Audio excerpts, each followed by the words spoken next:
长脸了。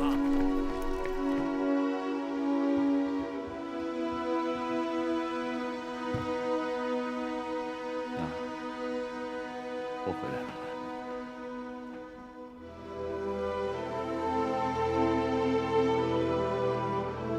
这些年儿子不在家，您受累了。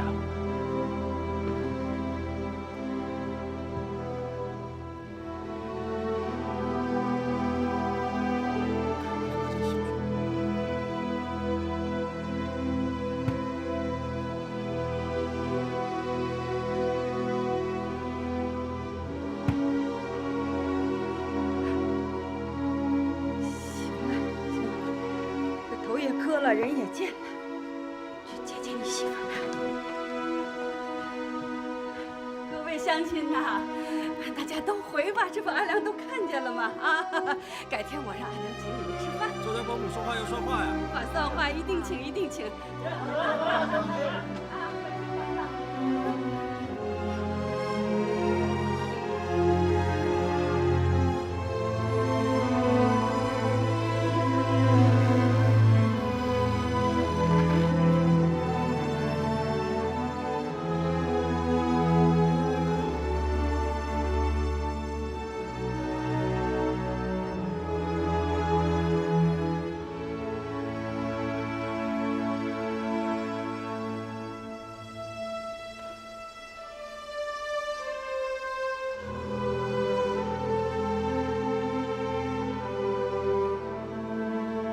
建勇，快叫爹！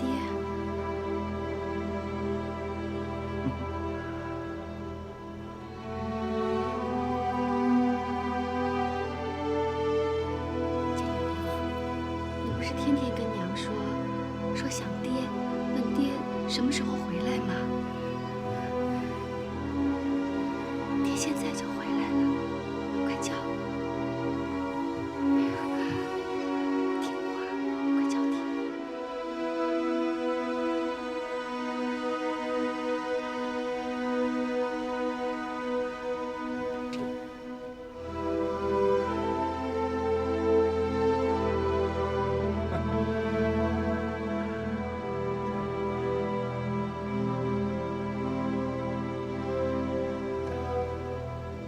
爹给你买的装墨水的羊水。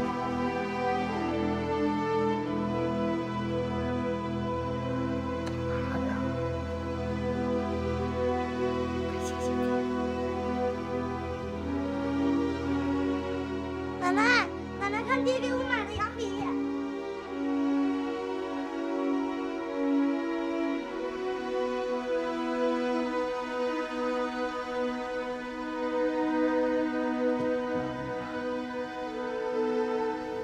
一个大小姐嫁给我，又照顾我娘，又照顾儿子，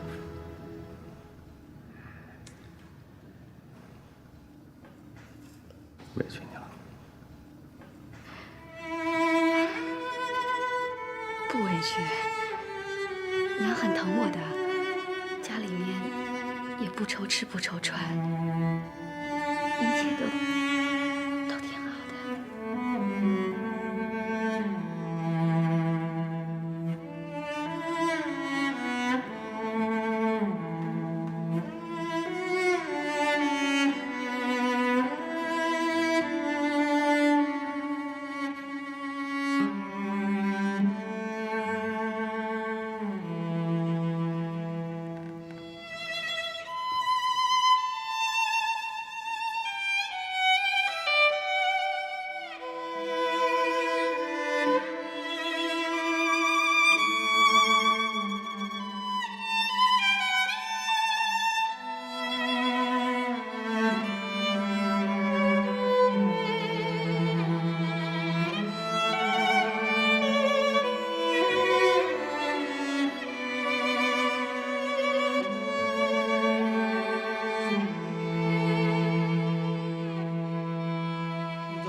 瞎折腾了。站好了，你看这是衣裳吗？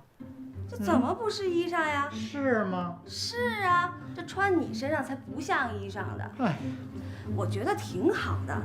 你是开戏院的供台的老板，那得有老板的样子。再穿成以前那样，那怎么行？那怎么就不行啊？跟我想的一模一样，气派。黄老板，美女们呀，给黄老板请安。哎呦，行了，别请安了。昨晚上啊，我一宿都没睡着。这老板你当算了，我呀每天上台唱唱戏就行。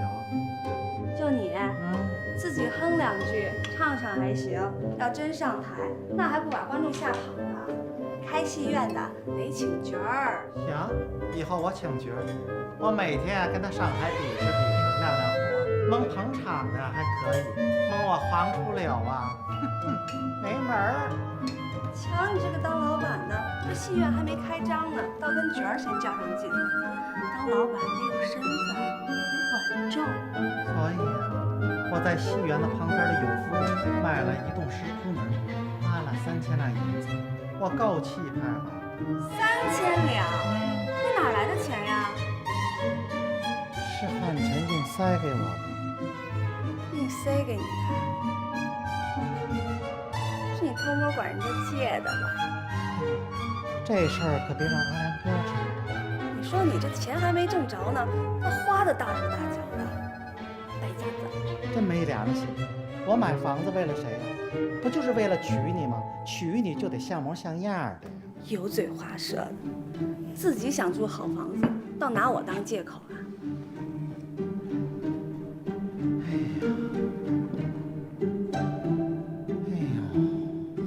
这阵子呀，我老想着趁阿良哥回宁波不在上海，去看看小恩哥。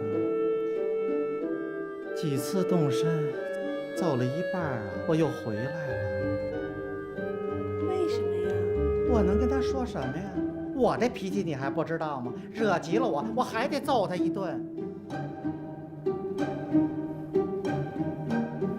哟，初了，咱俩得赶紧成亲呀！为什么呀？你想呀，咱俩要是成亲，阿良哥他肯定得来吧？得来呀。你是不是可以名正言顺的给小恩哥发帖子了？得发呀。他必须得到吧？必须得到啊。他不但得到，而且还得带上一份大礼。对呀。到时候你们仨兄弟在酒桌前把老酒这么一喝，气氛其乐融融的，你在旁边说几句好话。哟，阿良哥跟小恩哥没准就冰释前嫌，兄弟和好如初了。是啊。正合你意呀，初了。没呀。非我不娶。没呀。黄初了，你跟我成亲到底为了谁？是为了你呀。说实话。我是怕什么？我是怕别人说我娶了媳妇儿忘了兄弟，落下个重色轻友的坏名声。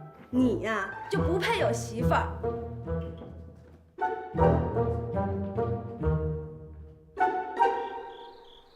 来，奶奶给夹菜啊。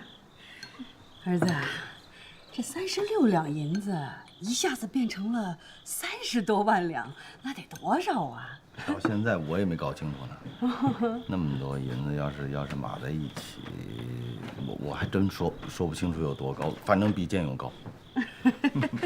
这么说吧，那些银子要是在上海啊，可以买一大片宅子。哦。所以这回回来啊，我第一件要做的事情，就是找风水先生量地，给娘建一栋宅子。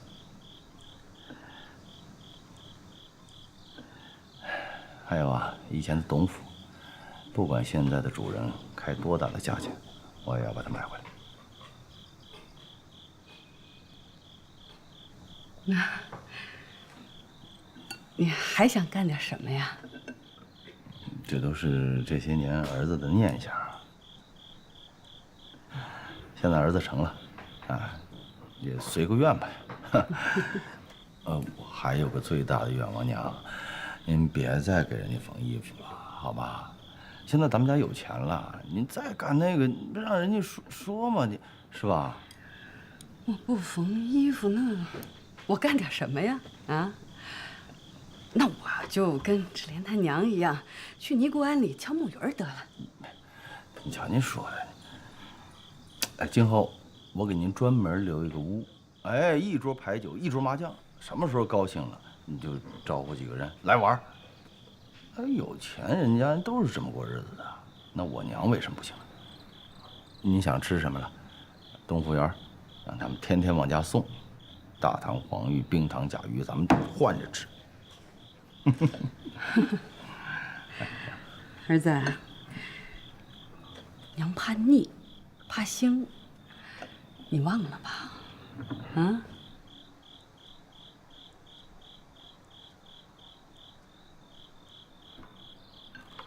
哎呀哎呀，我怎么觉得这回回来看我的不是周老板，是周家的个败家子儿呢？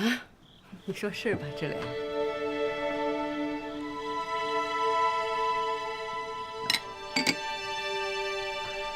这老话说得好啊，穷不使智，这点要做到容易，可要做到富不张扬就难了。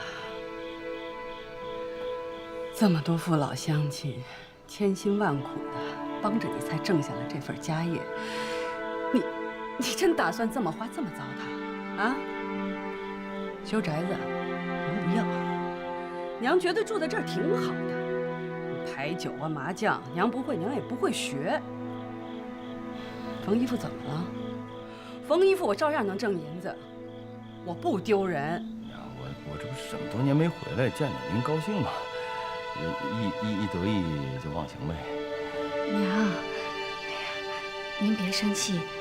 阿良是什么样的人，你又不是不知道，他就是想好好孝敬孝敬您嘛。我不用他这么孝敬我，受不起。来，这个吃菜啊。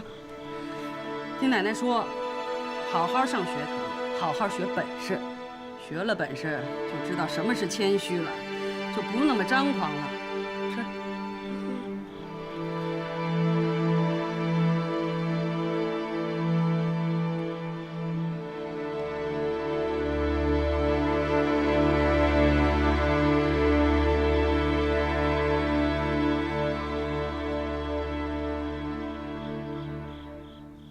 物华天宝，人皆地灵，是为浙东之通。志莲，你帮我看这字念什么呀？啊？怎么老是记不住这字呢？这是哪个？这通什么？衢，哦对通衢就是四通八达的意思。我知道意思，就是老记不住。哎，真是麻烦。你这看了一晚上了，这些都是你写的？我要会写这么多字就好了，这都是花银子请别人写的。娘睡了？还没呢。不过你别担心，娘每天都是这样的，要关了鸡笼，锁了鸭舌，灭了灶间的火，还要坐在那儿缝衣服，看着建勇啊写完2篇毛笔字才会去睡。他又缝衣服呢？啊？阿良，别去了。娘的脾气你又不是不知道，你就别管了。哎，你说摊上这么一娘啊，你不管你挣多少银子，你们家也永远过不上那种让人羡慕的有钱人的日子。一家人有吃有穿，团团圆圆，身体健健康康的，比什么都强。不跟他较劲。阿良，你路上累了，早点休息吧。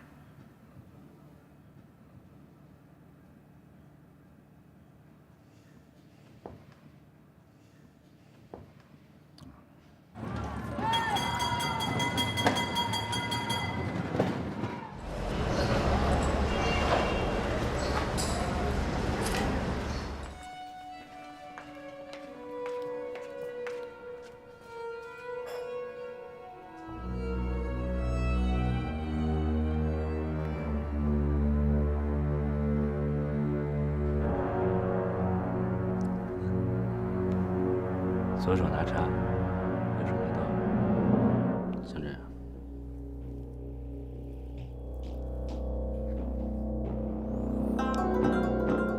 谢了，董老板。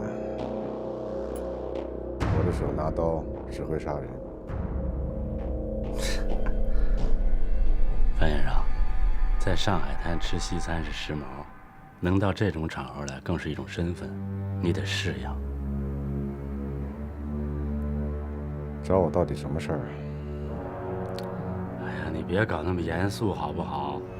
没事儿，就是吃个饭叙叙旧，顺便谢谢你。谢我什么？谢你4万两银子啊！不是，这个你能忘，我可不能忘。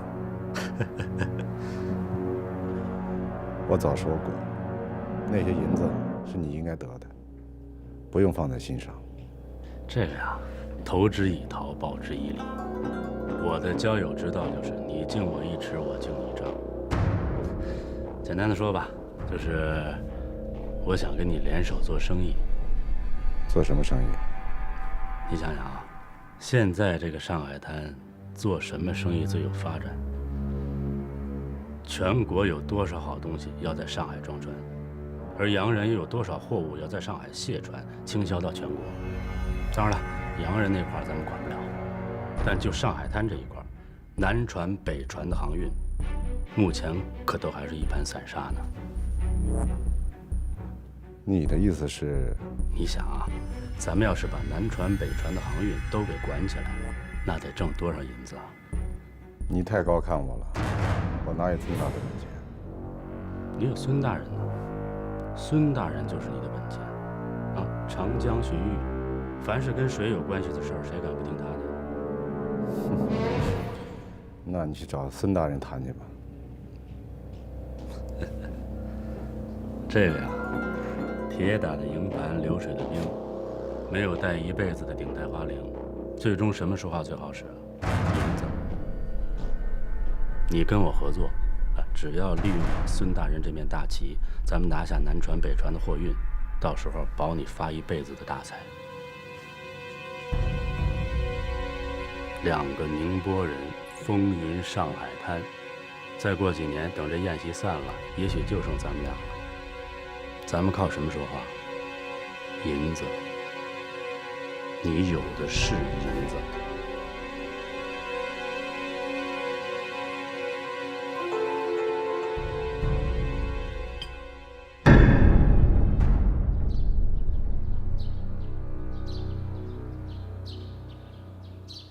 造桥、开电厂，又是办自来水厂，又是办学堂，还要办什么救火会？你打算要把宁波城变成上海滩呐？为什么不行呢？咱们宁波啊和上海之间就隔着一个杭州湾，跨海不过100里。我们宁波商业发达，城市规模小，又没有租界啊，这就好像是一张白纸，你想怎么画就怎么画，那当然要画最美了。但是哪来那么多的银子啊？难道你阿良真的在上海挖了座金山银山啊？只靠我周汉良一个人肯定不行。我想，是不是学一学恒通钱庄当年入股的方法？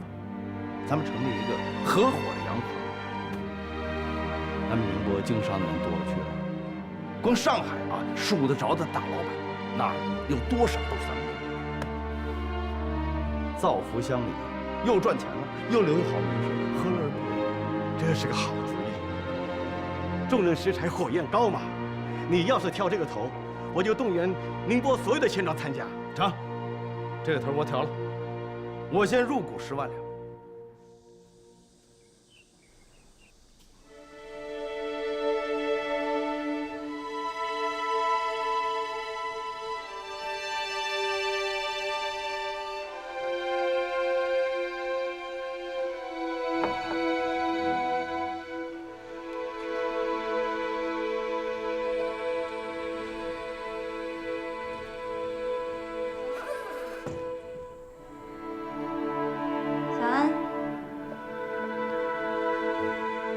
嫂子来了，快请坐。你这一天都上哪儿了？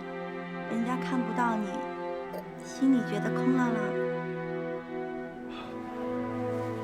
胡记洋行的董老板请我吃饭，他跟你说什么了？他说要跟我合伙做生意。好啊，董之恒可算得上是上海数得着的大老板。小恩，这回你要发大财了。董日恒那点心思，傻子都看得出来。他不是要跟我合伙做生意，他是想借刀杀人。他怕周汉良，拿周汉良没办法，所以想到我。这么说，你是不想和他合作？为什么不合作？只要有钱赚，我就合作。那你不怕周汉良？过去我是他的兄弟，现在我大哥是孙大人。再说我已经死过一回了，我们之间的账就算结清了。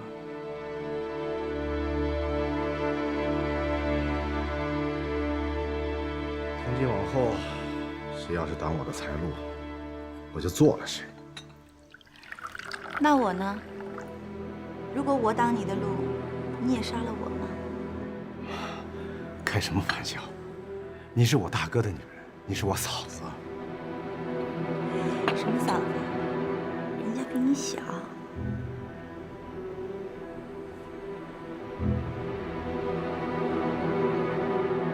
不要喝水了，来，我特地为你炖的甲鱼野三参。我的伤已经好透了，不用再补了。枪伤啊，哪能那么快好透？男人得补气，补元气。来，我喂你。我自己来。我喂你嘛，来，喝一口，喝吧，来。哦，大哥是不是该回来了？你说他干什么？他去朝廷述职，那哪是3、5天的事儿？怎么，你想他回来？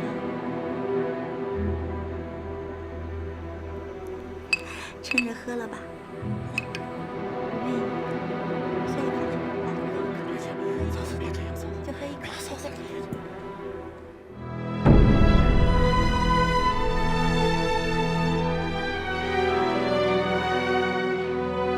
不起，嫂子。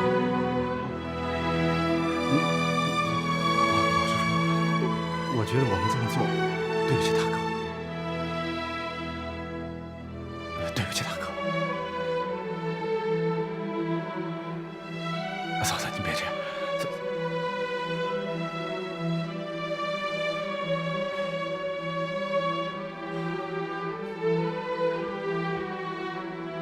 男人的心怎么都这么狠呢？你知道我的命有多惨？嫁一个男人，命短，死了，大着肚子跟了孙银元，他又是一个废物。自从看见了你，我就觉得这日子过得有意思，有盼头。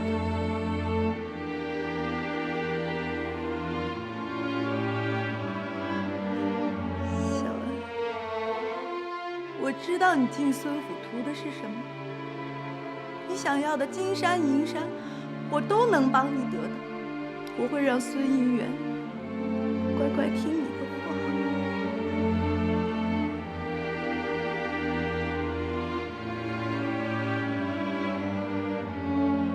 小恩哥，对我好一点。总有一天，孙府会变成饭站。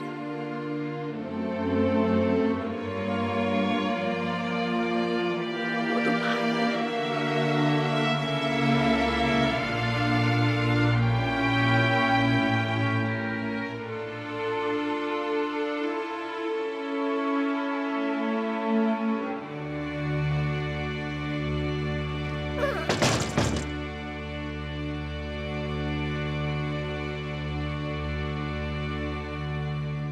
自古以来，这永江两岸全靠一叶扁舟往来摆渡，一到涨潮风浪就得停航。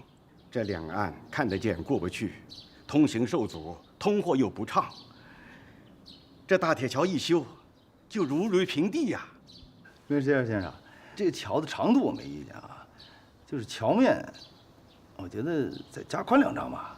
啊，修条路、造座桥，那是造福千秋万代的事情，不能只看眼前，不能只考虑过个马车、人力车，那以后还要过汽车呢嘛。啊，这个想法非常好，就是要花更多的银子。哎呀，银子你不用考虑，你现在要考虑的就是把桥设计好，把桥索造结实。一定要造钢铁桥吗？这个成本要高很多。你们法国人，我听说用了好多的钢铁，搭了一个叫什么大铁塔，是埃菲尔塔。搭就这塔，用那么多的钢铁，搭那么一个是图什么呀？我们中国人讲究好钢好铁要用的刀刃，就是要造铁桥。这是100年之后，人走在上面，我也保证你心里踏实。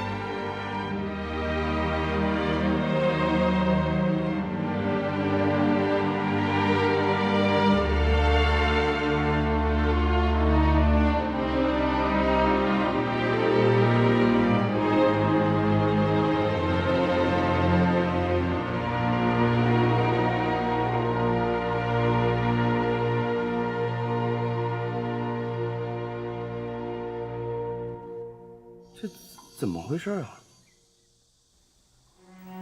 我到了天津，张飞也约我去茶楼见面，我就去了。我以为他要给我布置新的任务，没想到他却给我这张报纸。他跟我说，他自首了。我找张先生自首了。他在天津执行任务的时候。过堂的时候还没上刑，只是从他面前拖过了几具尸体，他就叛变了。小鱼死了，淑珍失踪了，好在我联系上了你。他让我去天津，想劝我一起自首。这几年，多少人跟着我出生入死，担惊受怕，不知为什么。我独独放心不下你。多少次行动，我们假扮情侣装成夫妻，我突然觉得我是爱你的，我们完全可以成为真正的夫妻。自首了你就安全了，不再流浪，不再躲避追杀，平平安安地过我们的小日子。我念过那么多书，我上过洋学堂，我父亲对我寄予了那么厚的希望，我怎么就会变成今天这个样？我背叛了亲人，背叛了家庭，我是不是要害我？我变成了一个乱党。我学会了开枪，我拿着枪每天去杀人。我半天腰里别着枪，晚上枕头底下枕着枪。我每天想的都是，我明天该杀谁，明天该杀谁，明天该杀谁。就这么担惊受怕，我都熬过来了。我能坚持下来，全都是因为张凤鸣，因为他给了我一个希望。他跟我说，为了共和，我不能怕死。我曾经那么崇拜他，可就是这样的人，就是天天跟我说这样话的一个人，他却叛变，他却自首。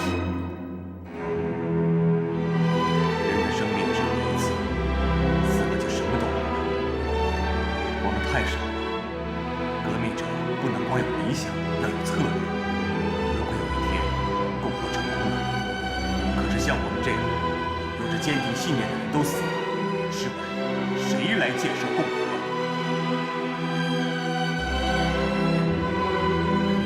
能从理想回到现实，说明我们长大了，成熟了。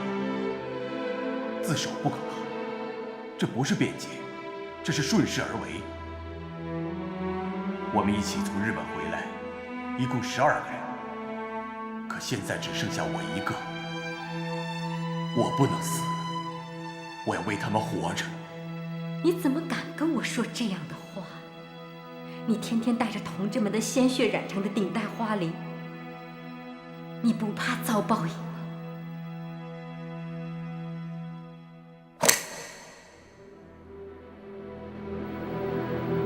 是他教会我开枪，是他教会我杀人。就在那一刻，我忽然就明白了，原来他教会我杀人，就是为了让我亲手杀死他，亲手开枪杀死他。楼下都是衙门的人，你自不自首，都是跑不掉的。害怕了吧？放下枪，慢慢放下枪，自首吧。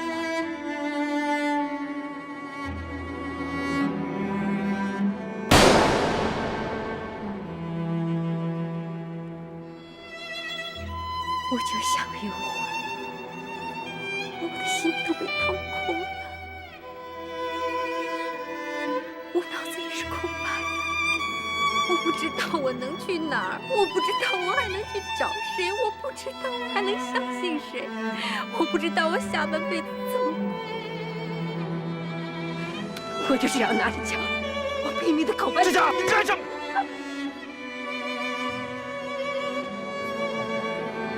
他说死，不这样，我没子弹。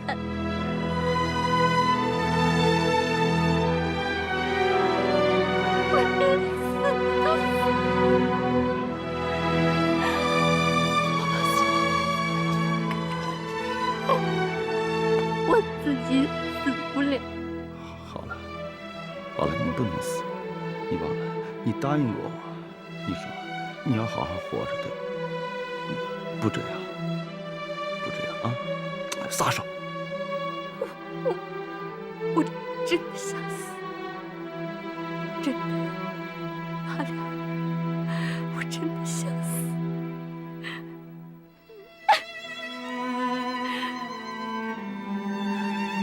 我活着，我就不会让你死。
好好写字儿，三心二意、朝秦暮楚的，长大了也没出息。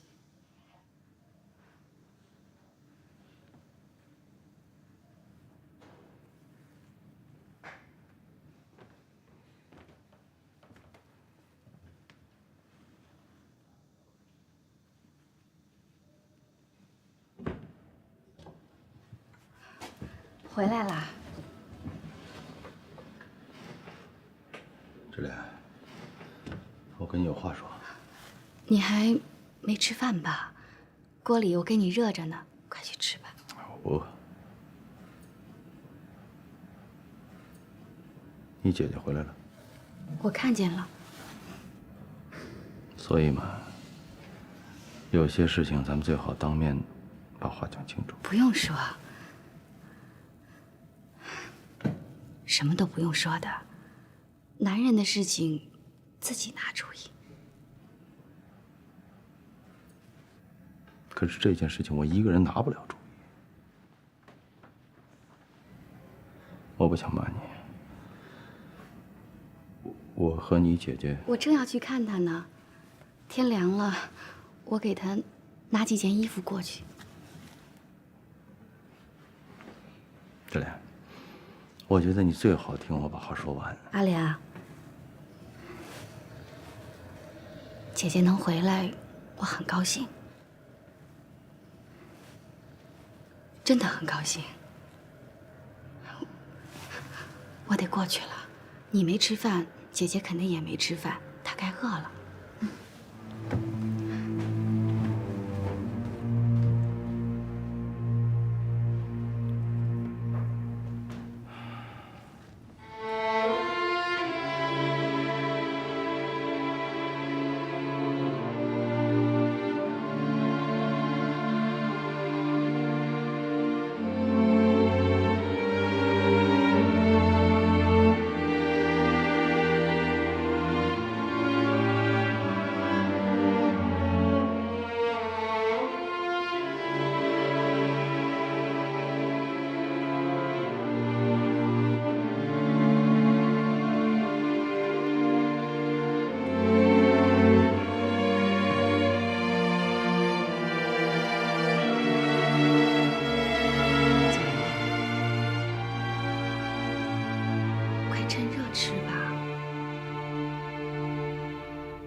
每次我看大娘的时候，都会问到你，我也不知道该怎么说，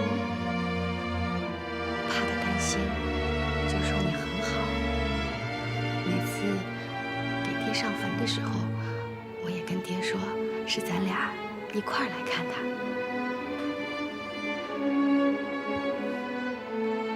虽然我不知道这些年你都在干什么，可我知道你在外面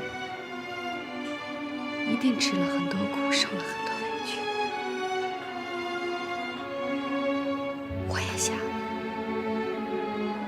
这些年你在外面到底过得好不好？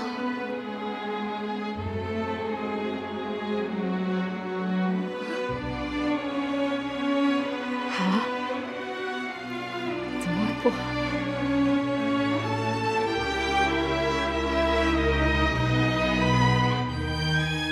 我就是对不起董家，对不起爹。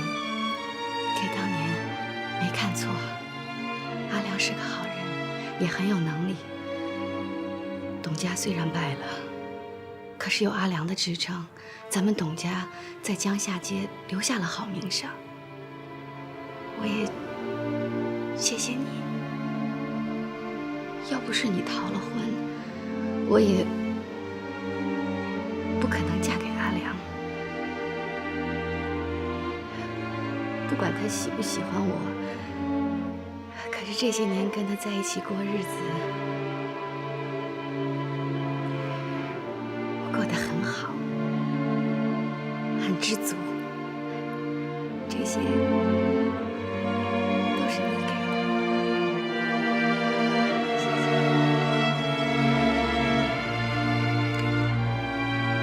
都是你该得的。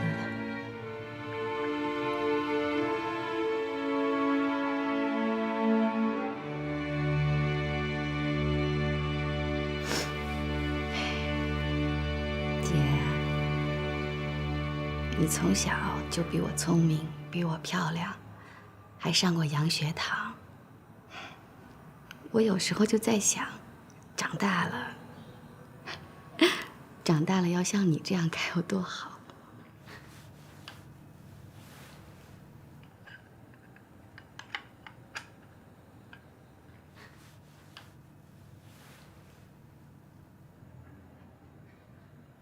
我就不该回来。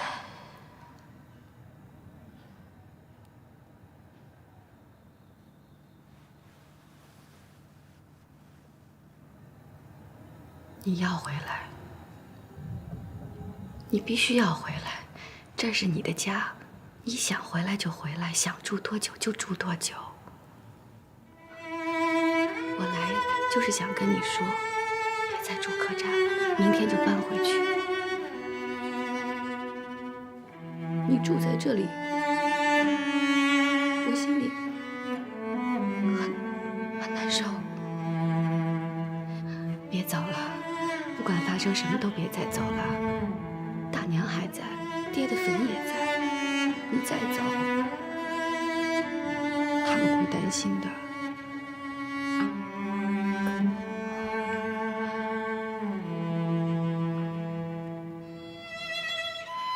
其实，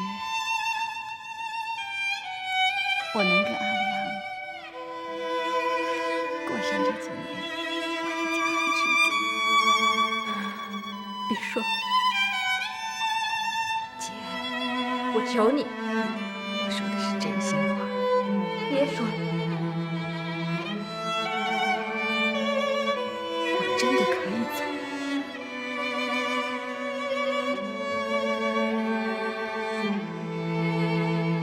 真的。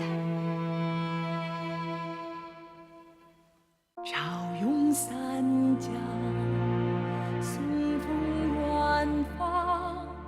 昨天歌声，请你珍藏。哪怕是一片红叶飘落他乡，也是我悄然走在